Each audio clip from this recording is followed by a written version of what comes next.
जानेवारी 2024 मध्ये बांगलादेशात आवामी लीग सलग चौथ्यांदा सत्तेत आली आणि शेख हसीनांनी पाचव्यांदा बांगलादेशच्या पंतप्रधान पदाची शपथ घेतली। पण या निवडणुकांमध्ये मतदानाचं प्रमाण केवळ 40% एवढं होतं आणि सरकार विरुद्ध देशात नाराजीचे सूर होते। जुलैच्या सुरुवातीलाच विद्यार्थ्यांनी आंदोलनाला सुरुवात केली। हळूहळू वातावरण चिघळत गेलं आणि 5 ऑगस्ट रोजी शेख हसीनांवर राजीनामा देत बांगलादेश सोडून भारतात आश्रय घेण्याची वेळ आली। नेमकं आंदोलनामागचं कारण काय होतं? आता बांगलादेशातील सत्ता कोणाच्या हाती आहे आणि भारतासाठी हा चिंतेचा विषय का आहे, जाणून घेऊया आजच्या भागात। नमस्कार, मी रितिका आणि तुम्ही पाहत आहात गोष्ट छोटी पण डोंगरा एवढी।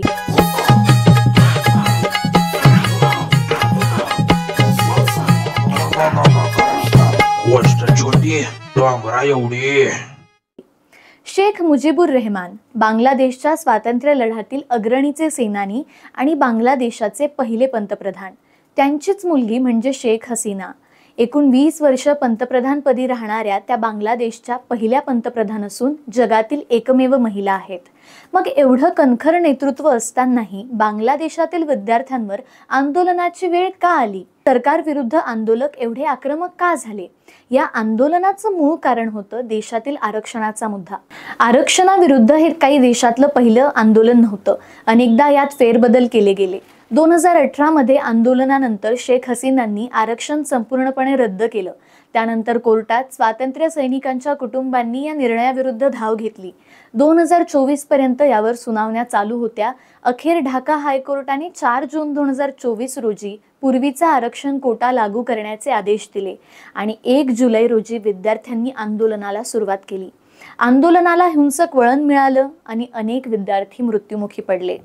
त्यानंतर कोर्टाने 56% वरून 60% एवढी आरक्षण मर्यादा केली आणि त्यानंतर आंदोलन शांत होईल असं वाटत होतं, पण परिस्थिती अजूनच चिघळली। शेख हसीनांच्या राजीनाम्याची मागणी होऊ लागली आणि त्या मागणीने जोर धरला। 5 ऑगस्ट रोजी आंदोलनकर्ते ढाकामधील पंतप्रधानांच्या निवासस्थानी निघाले। त्यांच्या जीवाला धोका असल्याचं सिक्युरिटी टीमने शेख हसीनांना सांगितलं आणि मग शेख हसीना त्यांच्या बहिणीसह भारतात पळून आल्या।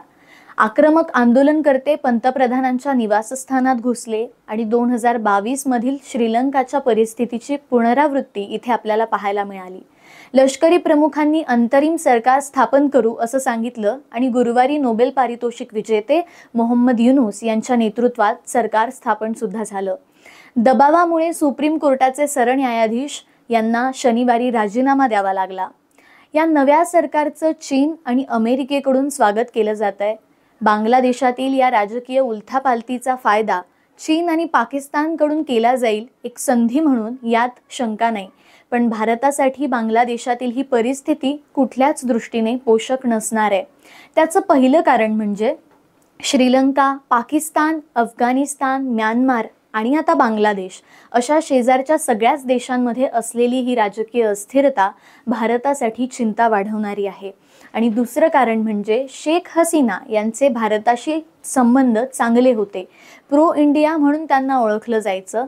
अर्थव्यवस्थेच्या दृष्टीने देखील दोन्ही देश एकमेकांसाठी महत्त्वाचे आहेत। हिंसक वळण घेतलेल्या या आंदोलनामुळे बांगलादेशी हिंदू आणि तिथल्या अल्पसंख्याकांवर होणारे अत्याचार आपण पाहतो। या सगळ्या दृष्टीने भारत आता कुठली पावलं उचलतो हे पाहणं महत्त्वाचं ठरणार आहे। आता भारतात तात्पुरता आश्रय घेतलेल्या शेख हसीना दुसऱ्या देशात आश्रयाला जाणार की मग बांगलादेशात परतणार हे सुद्धा पाहणं महत्त्वाचं ठरणार आहे। बांगलादेशमधल्या प्रत्येक परिस्थितीच्या अपडेट्स आम्ही तुमच्यापर्यंत पोहोचवत राहू। त्यासाठी आमच्या चॅनलला सबस्क्राईब करायला विसरू नका। भेटूया पुढच्या भागात। तोपर्यंत धन्यवाद।